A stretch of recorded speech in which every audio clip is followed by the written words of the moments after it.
우리가 읽은 욥기의 말씀은 사실 어떤 면에서는 시편 그리고 잠언의 말씀과 좀 다른 내용을 담고 있는데요.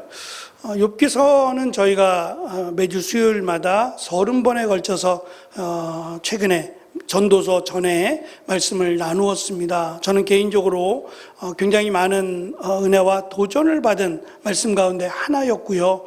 그래서 이 말씀을 꼭 모든 성도들에게 함께 나누어야겠다라고 하는 다짐을 늘 갖고 있었어요. 사도행전이 끝나고 이제 말씀을 정리해서 이 말씀으로 함께 욥기를 통해서 우리에게 주시는 귀한 은혜를 우리가 함께 나누게 되는 시간이 되기를 소망합니다. 제가 욥기 강의를 하면서 그 말씀을 좀 드렸어요. 제가 벌써 결혼한 지가 30년이 넘었잖아요. 그래도 아직 앨범을 버리지 않고 결혼했던 그 앨범들 보면 왜 이렇게 촌스럽고 진짜 과거로 온 듯한 그런 느낌이 확 물씬 들어오는데, 그 결혼식 이 사진을 이렇게 들여다보면서 아이고 내가 이랬구나, 이렇게 많이 늙었네 라는 생각도 가져보다가, 그때는 교회에서 결혼했습니다. 교회에서 목사님 주례로 결혼을 했었는데 대부분 그랬는데요, 그 하객들 가운데 맨 뒷줄에 거의 이제 친구들이 찍은 사진을 보다가 함께 친구들이 맨 뒤에 이제 하객들로 있는데 그 중에 한 명이 눈에 확 들어왔어요. 그 친구는 제가 고등학교 동창이기도 하고 또 함께 잠깐 신앙생활을 같이 하던, 성격이 참 좋아요. 참 좋고 이 친구는 우리가 생각할 때 고등학교 때만 해도 이 친구는 나중에 목사가 되기에 딱 좋은, 그렇게 생각을 했어요. 제가 생각할 때 친구지만 이 친구는 참 성품도 좋고 목사가 되기에는 이라는 마음을 가졌는데, 목사의 길을 가진 않고 옆에 우리 앞에 있는 대학교 전자공학과를 나와서 현대자동차의 연구원으로 들어갔어요. 굉장히 공부도 잘했고, 그래서 교회에서도 신랑감으로는 1위였는 참 좋은 그런 친구였는데, 여름 휴가를 내서 그때는 이제 성경학교가 막 하고 있을 때에 성경학교 교사로 지원을 했다가 아이들을 끝나고 횡단보도 앞에서 아이들을 이렇게 건네주고 그리고 이제 있다가 갑자기 오토바이에 쳐서 그 자리에서 세상을 떠났어요. 그 얼굴이 보여지니까 또 만감이 교차를 해요. 그때 이 친구가 왔었구나, 내가 결혼할 때 왔었구나, 그러면 이 친구가 사망한 것은 그 뒤의 일이구나 라는 여러 가지 복잡한 생각들, 또 보고 싶다라는 생각. 저는 사실 그 정도입니다. 그런데 이 친구의 부모님, 저희가 사고를 당하고 나서 친구한테 갔을 때 1년이 훌쩍 지난 뒤에도 그 친구 집으로 찾아갔었는데, 어머니 아버님이 교회에 이제 직분자셨는데 방이 그대로 있어요. 책상도 그 친구가 앉아있던 그 모습 그대로 치우지 않고, 치울 수 없는 거죠. 그 모습도 생각이 났어요. 이 땅에서 왜 하나님께서 제가 보기에도 이렇게 신실하고 이렇게 누구보다 정말 하나님의 사랑을 받을 만한 이런 친구가 왜 이런 사고로, 물론 천국에 먼저 갔죠. 우리보다 먼저 갔다고 생각하면 또 위로가 되긴 하지만, 왜 이러한 일이, 우리가 이해할 수 없는 일들, 그 일들이 제 가슴 한켠에 늘 남아 있었어요. 모르겠습니다. 우리도 혹시 하나님을 잘 믿고 신앙생활 하면서 이해하지 못하는 일들, 왜 하나님 나에게 이런 어려움을 주십니까? 내가 감당하기 너무 어렵습니다 라고 하는 일들이 혹시 있으신지 모르겠어요. 그럴 때 이 욥기서가 우리에게 던지는 질문이 있어요. 이 질문들을 통해서 우리의 신앙을 한번 점검해 보시고, 하나님은 우리를 사랑하시기를 죽기까지 자신의 생명을 내어주시고 십자가에 달려 우리의 죄를 대신하여 죽으시면서 그를 믿는 자에게 하나님의 자녀, 구원을, 영생을 허락하신다라고 약속하신 분입니다. 그것을 잊지 않는다면 우리에게 어려움, 고난이라고 하는 것은 우리가 다 이해할 수는 없지만 이것을 통한 하나님의 뜻이 있겠다라는 생각을 늘 갖고 있다가 욥기서를 통해서 다시 저는 답을 얻었어요. 그래서 그 답을 우리가 함께 나누면서 우리가 하나님의 은혜 가운데 하나님의 뜻을 발견하는 귀한 은혜가 있기를 소망합니다. 욥기 말씀은 욥기, 시편, 잠언, 전도서, 아가서라고 하는 5권의 말씀이 이렇게 묶여 있어요. 우리 성경책에 순서대로 욥기, 시편, 잠언, 전도서, 아가서 이렇게 순서대로 되어 있는데 이 5권의 책을 시가서라고 불러요. 시란 얘기예요. 시. 우리가 읽기에는 시처럼 안 보일 수 있는데 시입니다. 시 또는 노래입니다. 그 중에서 시편이라는 말씀은 150편이나 돼요. 꽤 길죠. 그런데 그 다음으로 욥기서는 우리는 3장을 읽었는데 욥기서가 42장이나 됩니다. 꽤 긴 내용인데요. 지루할 수 있어요. 왜 그러냐면 이 내용이 질문하고 대답하고 토론하고 이런 내용들이 거의 대부분이에요. 그러니까 친구들과 욥의 친구로 등장하는 엘리바스, 빌닷, 또 소발이라는 친구가 있어요. 이 친구들과의 논쟁, 옳고 그름을 자꾸 이야기하는, 자기들끼리 논쟁하고 대답하고 하는 이 모습이 자칫 지루해 보일 수 있어요. 왜냐하면 서로 답을 몰라요. 욥도 그렇고 친구들도 답을 몰라요. 답을 모르면서 대화를 나누니 그냥 전혀 하나님의 뜻과 무관한 논쟁이 되다 보니까 자칫 우리가 읽을 때는 지루해 보일 수 있어요. 하지만 이스라엘의 교육 방식은 이렇게 논쟁을 통해서 교육합니다. 그래서 우리는, 저도 그렇고 어릴 적에 주입식 공부를 했어요. 무언가 내가 대답하고 토론하는 공부가 아니라 그냥 앉아있으면 선생님이 가르쳐주면 그냥 습득해야 되는 일방적 교육이죠. 그래서 이런 교육에 익숙한 사람들은 뭔가 질문하면 대답하는 것에 대해서 주저함이 있어요. 왜냐하면 틀리면 어떡하지? 라고 하는 그런 마음이 있어요. 틀려도 괜찮아요. 그렇지 않을까요? 토론이라는 것은 얼마든지 틀리면서 고쳐가고 이렇게 해서 교육이 되는 건데 우리는 이 교육이 익숙하지 않아요. 그냥 일방적으로 선생님이 말씀하시면 다 맞는 거예요. 우리는 그냥 듣기만 하면 되는 교육을 받다 보니까 욥기서의 말씀이 우리에게는 익숙하지 않아요. 이게 뭐지? 왜 이렇게 논쟁하는 내용이 많지? 라고 생각하지만 사실 그들의 교육은 이렇게 논쟁을 통해서, 토론을 통해서 알아가는 방식이라 잘못되지 않았다라는 점을 먼저 말씀을 드리고, 시편, 잠언의 말씀은 하나님은 선하시고 하나님은 하나님의 말씀대로 순종하는 자에게 복을 주시고 또 그와 함께 하신다라고 하는 내용이 주된 내용입니다. 거기에 반해서 욥기나 전도서의 말씀은 제가 반성적 지혜라고 정의를 내렸는데 예상치 못한 일들이요. 예를 들면 하나님은 분명히 선한 자를 들어 쓰시고 형통하게 하신다라고 말씀하셨는데 이 세상은 착하게 살고 하나님 믿음으로 사는 자가 다 형통하지 않아요. 또 반대로 악한 자가 부자가 되고 악한 자가 형통해요. 그럼 어떻게 된 거지? 난 하나님을 잘 믿는데 왜 난 아프지? 왜 난 잘 안 되지? 저 사람은 나쁜 사람인데 죄를 짓고 살아가는데 왜 저렇게 부자가 되고 떵떵거리며 큰 소리치며 살지? 하나님은 어디 계신 거지? 라고 하는 의문을 갖게 된다는 거예요. 현실은 그렇지 않다는 거죠. 왜냐? 하나님을 떠나서 그래요.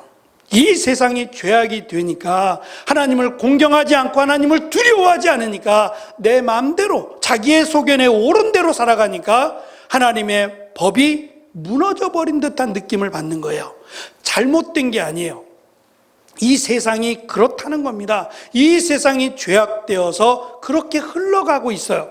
그것을 불평하지 말라고 말씀하세요. 원망하지 말고 결국 우리의 육신은 이 땅에 있지만 우리의 영혼은요, 이 땅이 아닌 하나님의 나라를 향해 나아가고 있고요. 또 요즘은 길면 100년입니다. 예전에는 60, 80이면 장수한다 그러는데 요즘 80이면은 장수한다 얘기 안 해요. 어제 제가 함께 동기였던 목사님, 저기 시골에서 지금 목회하고 계시는데 목사님한테 물어봤어요. 목사님, 성도들은 비율이 어떻게 돼요? 그랬더니 3분의 2는 어르신이래요. 근데 70에서 90, 제일 많은 어르신이 96세 어르신이 제일 많고 거의 3분의 2가 다 어르신이래요. 그 걱정이 많대요.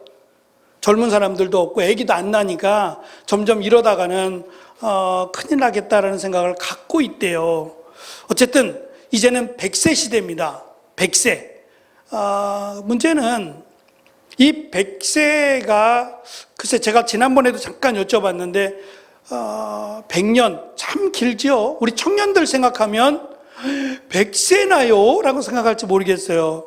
근데 제가 조중희 집사님한테 물어봤어요. 우리 교회 제일 어르신이니까 집사님, 지금까지 살아오신 시간이 지루하던가요? 오래 걸렸나요? 그랬더니 잠깐이래요. 잠깐이래요. 저도 잠깐인 것 같아요. 저 많이 살진 않았는데 왜 이렇게 시간이 빠르게 지나가죠? 잠깐인 것 같아요. 근데 그 잠깐인 100년이 우리의 끝이 아니에요. 그래서 요한계시록에서 가르쳐주듯이 이 땅은 잠깐이요, 영혼은 하나님의 나라에 가느냐 지옥에 가느냐가 훨씬 더 중요하다고 말씀하세요. 이것을 붙들고 살아가면 원망하지 않고 불평하지 않게 될 수 있어요. 그래서 이 땅은 악해서 하나님 말씀, 하나님을 경외하지 않고 하나님 말씀대로 살지 않으니 하나님이 말씀하신 선을 행하는 자에게 복을 주고 하나님이 그들을 형통하게 하리라는 말씀이 이 땅에서 잘 이루어지지 않더라도 그것이 이 땅의 문제지 하나님의 공의가 문제인 것은 아니다. 하나님은 언제나 공의로 심판하신다라는 것을 기억해야만 합니다. 그래서 욥기서가 강조하는 것은 이제 우리가 나눌 말씀인 욥이라고 하는 사람의 그 뜻이 뭐냐면 욥이 회개하는 사람이에요. 욥은 뭘 회개해야 될지를 몰라요. 왜냐하면 자기는 의인이라고 생각했어요. 그 대표적인 예가 혹시 모를 죄, 기억은 안 나는데 혹시 모를 죄를 위해 제사를 드렸고 자녀들을 위해서도 제사를 드렸어요. 자녀들이 각각 제사를 드리겠지만 그래도 몰라서 혹시 실수한 게 있을까 봐 그렇게 조금이라도 털어서 먼지 안 나도록 하기 위한 열심을 갖고 있었어요. 그래서 욥이 그런 말을 해요. 내가 어린아이 또는 없는 자들을 무시한 적 있느냐? 없어요. 그렇지 않았다는 거예요. 가난한 자들을 도와주었고요. 힘써 도와주었고 나의 도움이 필요한 자라면 발벗고 나서서 그들을 도왔어요. 왜? 하나님이 나에게 이만한 복을 주신 것은 이렇게 하라고 주신 복이라고 이해를 했기 때문에 자기가 힘써 나누고 살피는 일을 자기는 아끼지 않았다는 거예요. 그렇게 생각해 보니까 나는 죄를 짓지 않았다가 돼요. 착각입니다. 착각이에요. 교회를 다니는 사람들 중에 신앙이 잘 자라지 않는 분들이 있는데 그분들의 대표적인 모습이 뭐냐면 착하게 사는 사람이에요.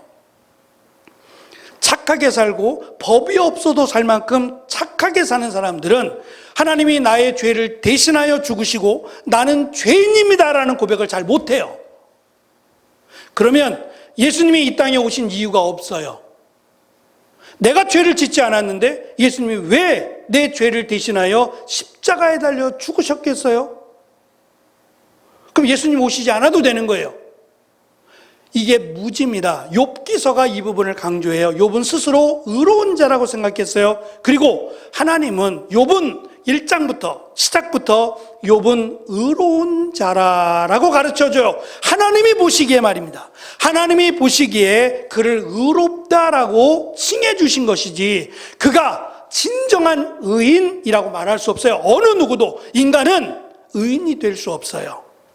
목사인 저도 죄를 짓지 않으려고 노력할 뿐이지 막 화도 날 때 아까 집사람이 저한테 그러더라고요. 여보 나이 먹나 봐. 저보고 나이 먹나 봐. 제가 막 좀 이렇게 욱했어요. 왜냐하면 아니 주유소로 들어갈 거면 국민은행 앞에서 주유소로 들어갈 거면 깜빡이를 켜주셔야 될 거 아니에요. 깜빡이를 안 켜고 거기에 서 있으면 제가 지나쳐서 교회로 들어와야 되는데 한참 기다려야 되잖아요. 나중에 깜빡이를 켜더라고요. 그래서 제가 이제 좌회전으로 차선을 옮겨서 교회로 와야 되는데 뒤에서는 계속 차가 오니까 아이고 깜빡이를 좀 켜지. 그랬으면 제가 아예 처음부터 차선을 옮겨서 들어왔을 거 아니겠어요? 별거 아닌데 더우니까 별거 아닌데 순간 욱했어요. 그러니까 나이 먹나 봐. 나이 먹나 봐. 나이 먹으면 욱해져요? 잘 모르겠는데 그렇습니다. 이렇게 따져보면 저 구원 못 받아요. 죄를 안 지려고 노력할 뿐이 죄를 안 짓겠어요? 마음으로나 생각으로나 또는 어떻게 구원을 받겠어요? 죄는 다 죄입니다. 제가 십계명 할 때 그 말씀 드렸어요. 가장 무거운 죄, 예를 들면 살인하는 죄, 이것도 죄지만 우리의 생각으로 하나님을 무시하거나 말씀에 순종하지 않은 죄, 이것도 죄입니다. 똑같이 죄입니다. 우리가 볼 때는 중죄, 경범죄 이렇게 나눌지 모르겠어요. 하나님이 보실 때는 다 죄입니다. 그래서 우리는 구원받을 자격이 없어요. 아담과 하와로부터 태어난 모든 사람은 다 죄인으로 시작을 합니다. 그게 우리의 본래 모습이에요. 그런데 하나님이 은혜를 베푸셔서 하나님이신 예수님을 이 땅에 보내주시고 우리의 죄를 대신하여 거룩한 피를 십자가에서 흘리신 겁니다. 그 피로 말미암아 예수 그리스도를 믿는 모든 사람은 의인이라고 하나님의 자녀라고 삼아주신 거예요. 욥도 그렇다는 겁니다. 그런데 욥은 내가 의로우니까 하나님이 이러한 복을 주셨다고 생각했어요. 그가 재산이 얼마나 되냐면 아들이 7명, 딸이 3명, 양이 7,000마리, 낙타가 3,000마리, 소가 500결이니까 1,000마리, 암나귀가 500마리예요. 계산이 되세요? 이 정도면 얼마나 부자인가요? 당대의 부자가 될 만큼, 그리고 그가 단순한 부자가 아니라 사람들로부터 존경을 받았대요. 존경도 받았고 그가 힘이 있어서 나라에도 큰 일을 감당할 만큼의 힘이 있었다고 합니다. 이 정도 되면 우리가 부러워할 만해요. 부자만도 아니고 정말 선하고 착해서 많은 사람들의 존경을 받아요. 또 나라에서도 그가 큰 일을 감당할 만큼의 권력이 있어요. 이러한 사람 되기를 원합니다. 이러한 사람이 되기를 우리는 원해요. 그럼에도 불구하고 그는 그렇게 생각했어요. 이렇게 부자가 된 것은 내가 의로우니까 하나님이 복 주셨다고 생각했어요. 그래서 한날에 그가 물질이 다 사라지고 또 자식이 다 죽었어요. 10명이 한꺼번에 죽고 자신이 육신의 고통, 기와 아시죠? 돌, 거칠거칠한 돌인데 이 돌로 몸을 긁어야 돼요. 얼마나 가려운지 이것을 긁어야 잠시라도 시원해질 만한 그런 육체적인 고통이 왔어요. 삼중고입니다. 물질을 다 잃었죠. 자식이 다 죽었죠. 육체적 질병을 안았죠. 그러자 욥이 하나님을 원망하기 시작해요. 하나님, 내가 뭘 잘못했습니까? 하나님, 내가 뭘 잘못했길래 이러한 징계를, 이러한 고통을 주십니까? 라고 생각해요. 그래서 1장 21절에 보면 욥이 이렇게 말합니다. 주신 분도 하나님이시요 걷어가신 분도 하나님이시라고요. 믿음의 고백처럼 보이죠? 믿음의 고백처럼 들리잖아요. 무지입니다. 주신 건 하나님이 맞아요. 하나님이 주셨어요. 걷어간 거는요, 사탄이 걷어간 겁니다. 하나님이 허락하셨지만 사탄이 걷어간 거예요. 하나님은 걷어가라고, 이렇게 걷어가라고 말씀하신 적이 없어요. 다만 생명은 건드리지 말라고 말씀하셨어요. 그래서 생명만 빼놓고 다 가져갔어요, 사탄이. 뭐라고 했냐면 그가 가진 게 많아서 하나님을 섬기죠. 그가 이거 다 없으면 분명히 하나님을 원망할걸요? 라고 말했을 때 하나님이 시험해 보라 그랬어요. 그래서 그대로 3가지 물질 걷어갑니다. 자식 다 죽습니다. 그리고 건강을 잃게 됐을 때 아무것도 없어요. 그가 오늘 우리가 읽은 말씀의 시작이 이렇습니다. 하나님, 저 죽었으면 좋겠어요. 내가 태어나지 않았었으면 좋을 뻔했어요. 자기의 생일을 저주합니다. 태어나지 않는 것이 더 좋겠어요. 제가 태어나서 이 꼴을 보니까 이게 뭡니까? 차라리 죽는 게 나아요. 죽으면 좋을 거 아니에요? 이 세상 거 모든 것 다 잊어버리고 죽으면 이제 내가 편하게 쉴 거 아닙니까? 이것도 무지예요. 하나님을 모르는 게 죄입니다. 하나님을 믿지 않는 게 죄고 하나님을 모르는 게 죄예요. 모르면 잘못된 신앙을 가지니까요. 그래서 우리가 교회를 나오게 되면 하나님을 알기 위해 힘써야 돼요. 교회만 다니고는 게 끝이 아니라 왔다 갔다 물론 하나님의 말씀을 듣는 것도 중요하지만 이거 잠깐 들어서 1시간 예배인데 잠깐 들어서 얼마나 많이 남을까요? 힘써 말씀을 읽고 말씀을 배우는 일에 힘써야 하나님을 압니다. 하나님을 알아야 이렇게 원망하지 않게 돼요. 경주마의 기수가, 말을 타는 기수가 말에게 채찍을 휘두르죠. 이리야 라고 휘두르죠. 이걸 휘두르는 것은 말을 쓰러뜨리거나 멈추게 하기 위함이 아니에요.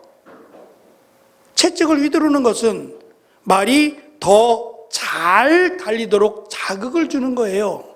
부모가 자식에게 회초리를 대지 몽둥이를 휘두르지 않아요. 하나님이 우리에게 고난을 주시는 거지 죽음을 주시는 건 아니라고요. 헷갈리면 안 돼요. 부모가 자녀를 사랑하며 회초리를 대는 거지 몽둥이를 대지 않는다는 거예요. 회초리를 맞으면서 부모, 엄마 나 싫어해, 아빠는 나를 미워해, 내가 아빠 자식이 아니지 뭐, 이렇게 원망할 수는 있어요. 거기까지예요. 얘가 부모를 잘 이해하지 못해서 그런 겁니다. 부모는 가슴이 더 아파요. 회초리를 대는 부모의 마음은 맞는 것보다 훨씬 아파요. 요즘은 회초리 대면 신고할지 모르겠어요. 가혹행위 한다고.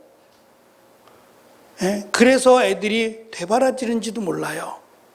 회초리가 필요하기도 해요.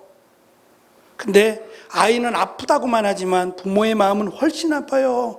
애가 잠든 사이에 다 약 발라주죠. 약 발라주면서 안쓰러워하죠. 흉터 안 나기를, 상처 안 나기를, 그리고 이 아이가 바로 자라기를 기도해 주지 않아요?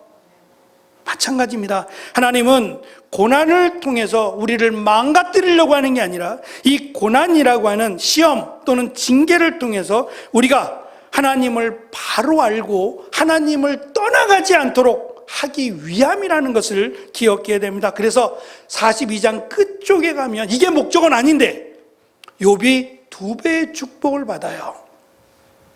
2배의 복을 받는 거로 끝이 나는 것은 이건 중요하지 않아요. 더 중요한 것은 하나님이, 내가 믿는 하나님이 어떠한 하나님이시냐, 왜 하나님이 나에게 고난을 주셨느냐, 내가 미워서. 그래서 제 친구들의 논쟁은 그거예요. 너가 죄를 졌으니까 그 죄가 얼마나 크면 하나님이 이렇게 3개를 한꺼번에 다 걷어가시냐, 그러니 너는 회개해라, 철저하게 네가 지은 이 무서운 죄를 회개하라고 말해요. 욥은 답답합니다.